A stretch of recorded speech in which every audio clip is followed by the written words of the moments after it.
Hello and welcome back to Off the Post. In today's episode, I'll be discussing how Bruno Fernandes has broke another record at Manchester United.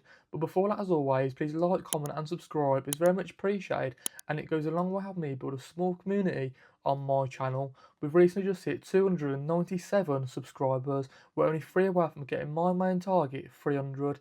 Now, honestly, I've been saying this for quite a while, so I'll probably just stop mentioning it, and it might actually happen. But yeah, just want to say a massive thank you for all the likes and the comments on social media, all the support on my most recent episodes as well. Definitely going to notice. And yeah, let's get straight into the episode, shall we? Now, Manchester United have beat Aston Villa 3-1 on Super Sunday, and this game was special for one person in particular, Bruno Fernandes, who has now achieved 100 assists in all competitions for Manchester United, okay? And for me, an absolute amazing achievement in his career, just because he has become fourth on the list of Manchester United players, okay? Just behind Ryan Giggs, Wayne Rooney, and David Beckham. To be amongst those four legends of the game, legends for Manchester United in their history, okay, is an absolute amazing achievement. And when you think about Bruno Fernandes, he has been a consistent performer for all those years. You know, since he's signed, he's been absolutely amazing, hasn't he? He's been that one world-class player that's always stayed into the side and done well and sort of pushed Man United through the hard times. And now it's looking like they're getting back to their best, aren't they, under Michael Carrick, especially beating Aston Villa 3-1. You know, staying in third on 54 points, 3 points in front of Aston Villa, of course. And for me, when we talk about Bruno Fernandes, the player, just quickly, I feel like at times I have overrated him just because I've not really seen I've not really seen his like talents, his specialities really. Of course, he's a fantastic passer of the ball. Of course, he's got a good shot on him. He does score a few long shots here and there. His set pieces are superb as well. But for me, what I don't like about the player, he is very petulant, isn't he? He does look for when it's not going his way. He does throw his hands in the air. He does blame others. And for me, even though he is one of Manchester United's leaders, one of his captain on and off the pitch, if you like, really, I've not really seen it. But now I think you've got to give his props, haven't you? He's definitely one of the best attacking playmakers in the Premier League. All things considering that now, like Kevin De Bruyne is not in the league and whatnot. So he's a fantastic player on his day. Again, he's consistent, but then there are games when when Manchester United aren't playing well, especially under Ruben Amorim. He wasn't really doing as much that I've seen him doing now, if you like. But then you could probably blame Ruben Amorim for that. Obviously, he was playing a little bit deeper under Ruben Amorim, so now that he's playing more as a central attacking number 10, you could probably say to yourself, this is where Bruno Fernandes will start to thrive, and you've been seeing that in recent weeks, haven't you? So for me, you got to give him his props, you got to give him his flowers. I do highly rate Bruno Fernandes. Maybe I should probably stop overrating him as well. Let me know in the comments down below how you guys feel about that as well.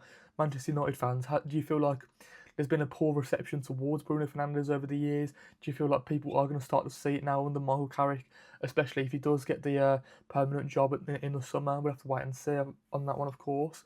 But yeah, in this game, it was all about Bruno Fernandes, wasn't it? Getting 2 assists in that fashion as well. That assist for the first goal from the set piece. Okay, Casemiro scoring his seventh goal of the season. Absolutely amazing from a CDM that's going to be leaving in the summer on a free transfer. Okay, could he stay around for another year? That's another topic of discussion, another debate we probably need to have. Okay, because of course if we rate Casemiro's tenure at Manchester United, I think he's been there 3 years. He was fantastic in the first year, abysmal in the second year under Ruben Amorim, and now he's had a new lease of life under Michael Carrick, hasn't he? And he's starting to score some more goals from that CDM position. Absolutely incredible stuff. And then obviously at 1-0, Aston Villa sort of did get back into the game, making it 1-1 under Ross Barkley, of course, who hasn't started for like a year or something like that. I'm pretty sure, hasn't he? And he's came back in his first start and scored a goal. So I think he scored in his last game as well, and he's made it like 2-2. But that was like a year ago. He's had a lot of injury problems, hasn't he, Ross Barkley? And for me, he's probably not at the level that Aston Villa need to sort of kick on in those top 4 positions. He could probably come in and be a squad player, and that's exactly what he is at the moment. But would he prefer to be playing, like would he prefer playing for like a mid-table team or relegation battling team where he would get more minutes? I'm not too sure. Maybe that's something Aston Villa will look at in the summer to potentially move him on, because when he was at Luton Town a few years ago, he was absolutely killing it, wasn't he? And he was doing very, very well when he had those minutes under his belt where he was actually had that consistent run of form. He was absolutely looking like a good midfielder again, like he was at Everton back in the day, of course. As soon as Aston Villa scored that equaliser in the 64th minute, the pressure and the momentum went back to Manchester United straight away. It shifted towards Manchester United at home at Old Trafford, and they just got on the ball, had dominated the possession, and that's where Bruno Fernandes picked up the ball on the left-hand side, okay, and played a superb through ball through to Matheus Cunha on that left-hand side, just running straight past Ezri Konsa, running into the box, and he just sort of, smashed it straight past Emi Martinez.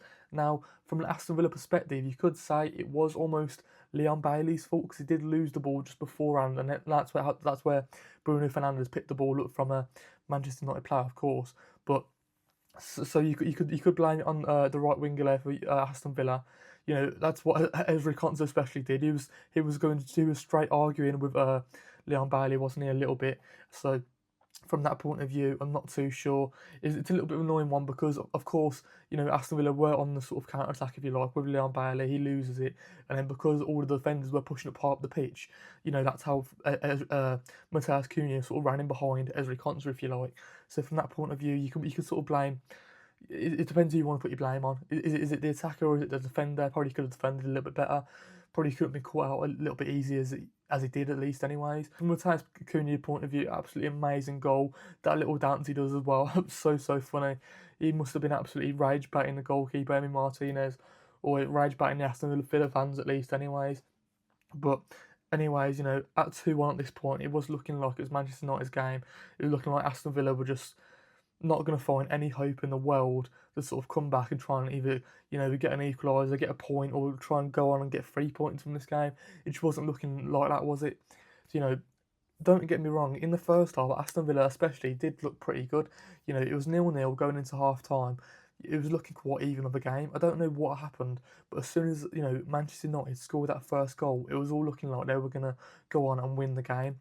So it was just tricky. And then Benjamin Sesko came on for a Manchester United player. I'm not too sure who, to be honest with you, but he came on and he scored the third goal in the 81st minute. Now, he's been doing this quite a lot in recent weeks under Michael Carrick, being their super sub, if you like, and he's starting to be a good player. He's starting to become a good striker for Manchester United, isn't he? You know, at the start of the season, you probably wouldn't have. You probably wanted this to happen, but you probably didn't expect it to happen in this way. You probably expected him to come in and be a good striker straight away. But obviously now, halfway through the season, you know, he is starting to find his feet at Manchester United. And if he can be a super sub from now to the rest of the season, I think that's what they just need, don't they? They need someone to come off the bench and provide that extra bit of, you know, specialty when other players on the pitch aren't looking as good, if you like.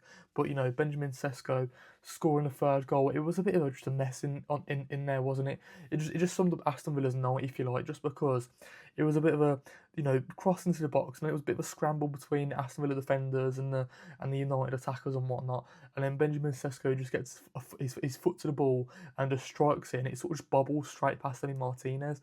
He couldn't really save it because it was just there was just too many bodies in the box, I'm pretty sure, and he probably just got a little bit distracted. Not distracted, but he couldn't like see from his eye line and whatnot. He probably just couldn't see what was happening because there was too many bodies in the box, and then the ball sort of like bubbles.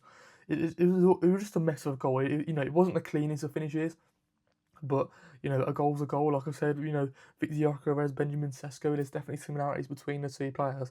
Let me know in the comments down below who you think better. 3-1. It was looking like Manchester United were going to run away with the game, and that's exactly what happened. Now, you know, I think these are, for me, with Manchester United being in the top three, I feel like the top three is going to be set now. I feel like that's going to be top three from the rest of the season. You know, Arsenal are going to win the league, Man City are going to be closely following them behind in second, and Manchester United are going to finish in third. When we look at Manchester United's upcoming fixtures, okay, they've got Bournemouth, Leeds United, Chelsea, Brentford and Liverpool. So, you know, I want to say 3 out of the 5 are pretty tricky. If Leeds United can get a good result against, you know, their rivals, that would do Aston Villa a massive favour. And also, if Chelsea and Liverpool can get a good result against them as well, that might help Aston Villa competing in those top 4 positions. Because when you think about Aston Villa's next 5 fixtures now, they do have some good run of games, okay? An easy-ish run of games, on paper at least anyways, in the likes of West Ham, Nottingham Forest, Sunderland, Fulham, Tottenham, Burnley, you know, the next probably harder game in there, you probably would say on paper, would have to be like a Sunderland and a Fulham. But then again, I reckon Aston Villa could get good results against these teams, on paper at least anyways. If they can just, find some form against those two relegation battling teams in West Ham and Nottingham Forest, it's almost a 6 pointer if you think about it. But both of those sides have a lot to play for, so it might be the worst time to play them just because they're both fighting to stay in the Premier League, aren't they? So it's a bit of a tricky time. You could say those two teams are tough testing themselves, but I think Aston Villa could get the job over the line. We'll just have to wait and see what actually happens in those two games. Let's end the video with some questions, okay? Is Bruno Fernandes the best playmaker in the Premier League? Is he overrated? Is he underrated? Or is he just rated? As he sort of, have people overrated him because he's a little bit petulant over the years? He likes to throw his hands up in the air. He likes to, blame others at times when it's not going right. Is he going to be the main player to sort of get Manchester United into the top four this season? How do you feel about him, achieving those 100 assists in all competitions? How do you feel about him becoming the fourth player in Manchester United history on that list as well? Sort of get all those, goal involvements and whatnot. How do you feel about Aston Villa this season? Can they still finish in the top four? How do you feel about Aston Villa's squad as well? Is Ollie Watkins not performing that great? Is Morgan Rogers not doing that good either? Should Tammy Abraham start over Ollie Watkins? What's going on with the defence? What's going on with the midfield? All these injury problems again. Haven't even mentioned the injury problems. I feel like we need to do a separate video on Aston Villa. I feel like I did one a few weeks ago, but there's so much to unpack there under Unai Emery at the moment, isn't there? But yeah, before that, as always, please like, comment, and subscribe. It's very much appreciated, and it goes along with helping me build a small community on my channel. We've recently just hit 297 subscribers. We're only 3 away from getting my main target, 300. Let's go and smash it. And yeah, just want to say a massive thank you for the recent support on our most recent episodes, all the likes and the comments on social media as well. Definitely is going unnoticed. And yeah, just want to say a massive thank you, really. But I really do hope you have a good rest of your day, and I'll see you guys in the next one. Peace out.